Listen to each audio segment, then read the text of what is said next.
Today what I want to do is I want to just give you a quick introduction into Explain Everything, and in particular, how can you use it to create math style Khan Academy type videos for your students to watch.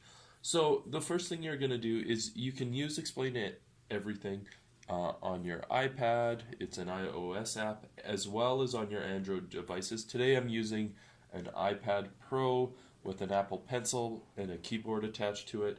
If you click on the plus button, this is how you get a new project going, and you have a few choices from some pre-made templates, or if you want to just create your own, there's a custom one, or you can choose just a blank template. And today I'm just going to choose a blank one. We're going to keep it simple.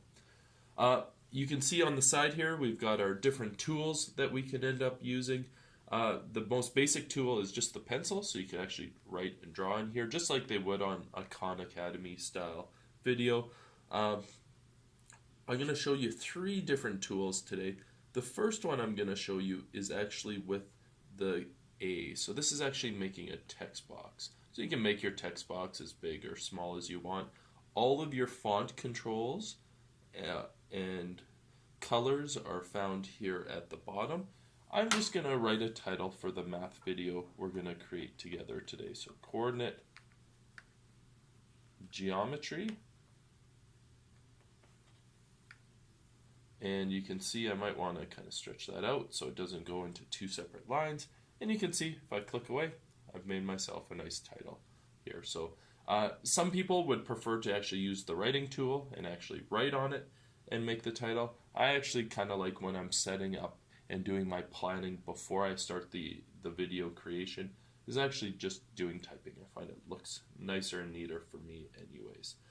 The second feature on the side here that I would like to show you is the plus button. So the plus button here introduces you to all these different things that you can insert into your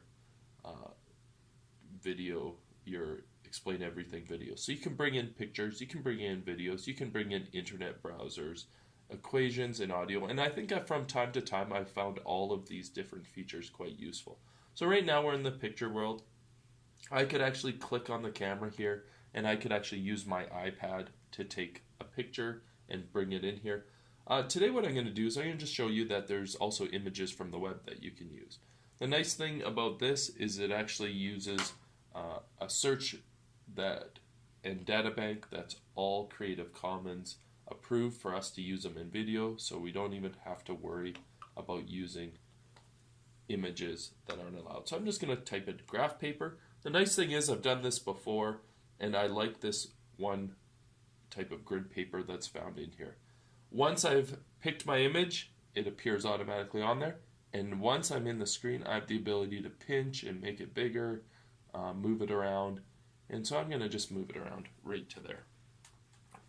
As I go and set up for my actual recording part that I'm going to do in my next video for you, is I'm going to just take the pencil out and I'm going to just write down a few ordered pairs that I'm going to get students to graph. So let's start with a fairly simple one, 2, 3. We'll do a second one. I'm going to use a different color for the second one. Let's use -2, 3. Let's grab a third color, and let's say this one is +2, -3. Let's do one more, and I'm thinking you could probably guess what this one's going to be. Let's do -2, -3. So right now I feel like I've got everything set up so that I can start recording my mini lesson. And what we're going to see here is down at the bottom, this is where the record button is, and in step number 2, we're actually going to create a mini lesson together.